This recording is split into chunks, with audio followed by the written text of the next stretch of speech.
بسم اللہ الرحمن الرحیم۔ السلام علیکم ورحمۃ اللہ۔ ملک کے اندر جو حالات بن چکے ہیں اس میں سیاستدانوں کے ساتھ ساتھ جرنیلوں کے نام بھی سامنے آنا شروع ہو گئے ہیں۔ پچھلے چند دنوں سے جو سب سے زیادہ نام اس ٹائم سنا جا رہا ہے وہ ہے جنرل باجوہ کا۔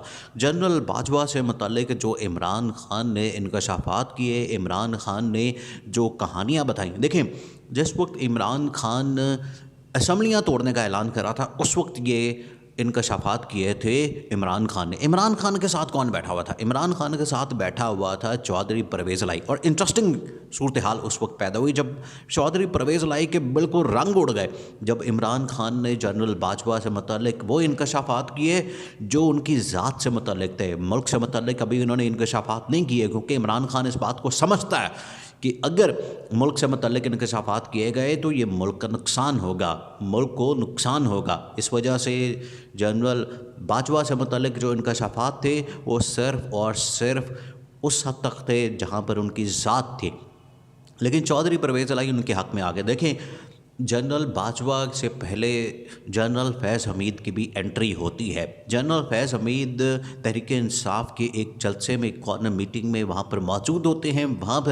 وہاں پر یہ اعلان کیا جاتا ہے ایک شخص کی جانب سے کہ یہ سیاست کو جوائن کرنے جا رہے ہیں، پی ٹی آئی کو جوائن کرنے جا رہے ہیں، کیونکہ جس طریقے سے انہوں نے کام کیے وہ اپنے علاقے کے لیے اور پارٹی میں آ کے وہ زیادہ اچھے کام کر سکتے ہیں۔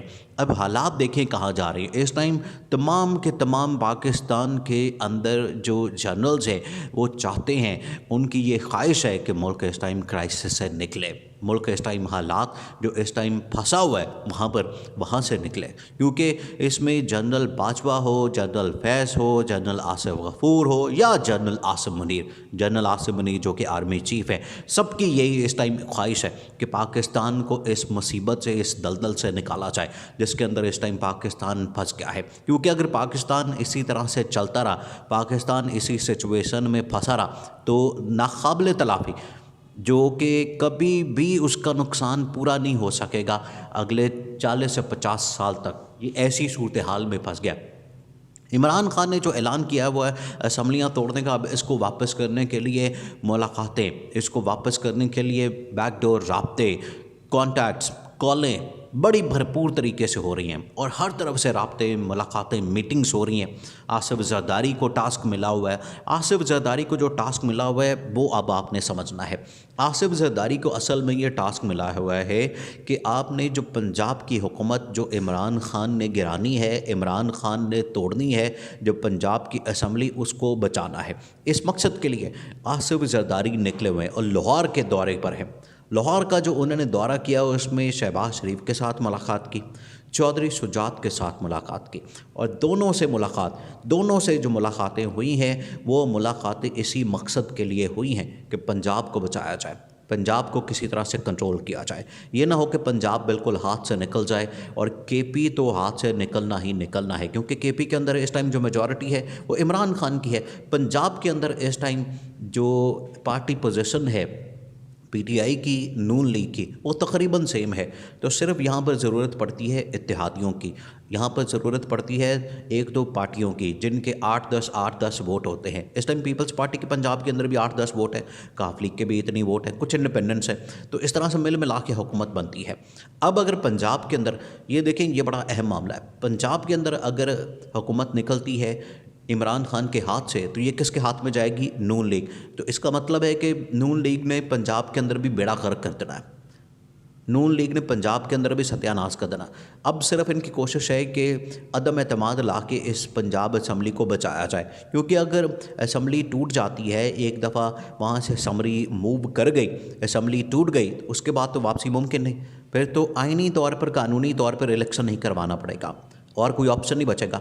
اگر اسمبلی ٹوٹنے سے پہلے یہ جو ہفتے کا ٹائم ہے، یہ اب ہفتہ ایک قسم کا شروع ہو گیا، وہ چل رہا ہے، ٹائم گزر ہے بڑی تیزی کے ساتھ، تو اگر اسی ہفتے یہ اسمبلی توڑنے والی جو سمری ہے یا اعلان ہے، اس کے اوپر اگر پریکٹیکلی عمل نہ ہوا تو اس کے بعد تو بچت ہو سکتی ہے، لیکن اگر اس کے اوپر عمل ہو گیا، 23 دسمبر جو عمران خان نے ڈیڈ لائن دی ہے وہ گزر گئی، اسمبلی ٹوٹنے کی جو سمری ہے وہ موو ہو گئی، اس کے بعد تو پھر ہر حال میں الیکشن کروانا پڑے گا۔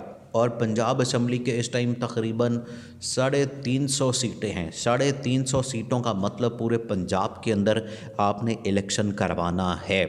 تو ابھی دیکھیں ملک کے اندر تو ویسے ہی پیسہ نہیں. ملک کے تو حالات ایسے ہیں، ملک کے حالات ایسے ہیں کہ ڈیفالٹ کے اوپر کھڑا ہے ملک. پیسہ ہے کوئی نہیں. قرضے دینے واپس جو قسطیں دینی ہے سود کی وہ دینے کے لیے ان کے پاس پیسہ نہیں ہے. تو الیکشن کے لیے پیسہ کہاں سے آئے گا؟ تو اس ٹائم صرف الیکشن کروایا جا سکتا ہے جو کہ جنرل الیکشن ہے. جنرل الیکشن کے لیے پیسے اکٹھے کیے جا سکتے ہیں، اس کے لیے بھی اربوں روپے چاہیے. الیکشن کمیشن نے اس کا بھی کہا ہوا ہے اربوں روپے چاہیے. تو اگر اربوں روپے پہلے ہی پنجاب اسمبلی کے الیکشن پہ لگا دیں گے تو آگے پیسہ کہاں سے آئے گا یا اس کے لیے پیسہ کہاں سے آئے گا؟ صورتحال بڑی خراب ہو گئی، حالات بڑے خراب ہوں گے. اب اس سچویشن میں کوئی نہ کوئی حل نکالنا پڑے گا. عمران خان کی ڈیمانڈ کو پورا کرنا پڑے گا اور پورا زور لگا ہوا ہے اس ٹائم اسٹیبلشمنٹ نے، خاص طور پر جنرل آصف منیر اور جنرل آصف غفور اور DGI جنرل ندیم انجم نے، کیونکہ ان کے پاس ساری کی ساری طاقت، ساری کی ساری پاور، اور یہ جس طرح سے مینج کر رہے ہیں. اب ان کی بڑی ذمہ داری دیکھیں، اس ٹائم سب سے زیادہ جو ذمہ داری وہ اسٹیبلشمنٹ کی ہے. اسٹیبلشمنٹ نے ہی اس ملک کو کرائسس سے نکالنا ہے. اور تاریخ بتاتی ہے، تاریخ میں یہ ہوا ہے کہ ہمیشہ فوج نے، اسٹیبلشمنٹ نے ملک کو کرائسس سے نکالا ہے. اب پھر وہی اسٹیج آ گئی، پھر وہی ٹائم آ گیا ہے کہ اسٹیبلشمنٹ کو ہی آخر کار کوئی نہ کوئی ایکشن لینا ہے. اور اس ٹائم اسٹیبلشمنٹ بھرپور غصے میں ہے، کیونکہ حالات انہوں نے کیا کیا. اسٹیبلشمنٹ نے دیکھیں، اسٹیبلشمنٹ نے سارا کا سارا کیا ہے کہ آپ یہ حکومت چلائیں، آپ حکومت سنبھالیں، ملک کو چلائیں، سیاست کو چلائیں. ہم بیٹھ کے جو بارڈر کے معاملات ہیں، سیکیورٹی کے معاملات ہیں، جو چیلنجز ہیں ان کو دیکھتے ہیں. لیکن ان سے ابھی بھی حکومت نہیں چل رہی، نہ ان سے حکومت چل رہی ہے، نہ ان سے ملک چل رہا ہے، نہ کوئی ادارہ چل رہا ہے. حالت یہ ہے کہ ملک ڈیفالٹ پہ پہنچ گیا پچھلے 8 مہینے سے. اور ذمہ دار کون ہے؟ ذمہ دار جو مفتاح اسماعیل اور اسحاق ڈار، دونوں ایک دوسرے کو ایک تو ذمہ دار کہتے ہیں، لیکن عمران خان کہتا ہے کہ اصل میں ان کو دونوں کو لانے والا جو ہے وہ ذمہ دار ہے.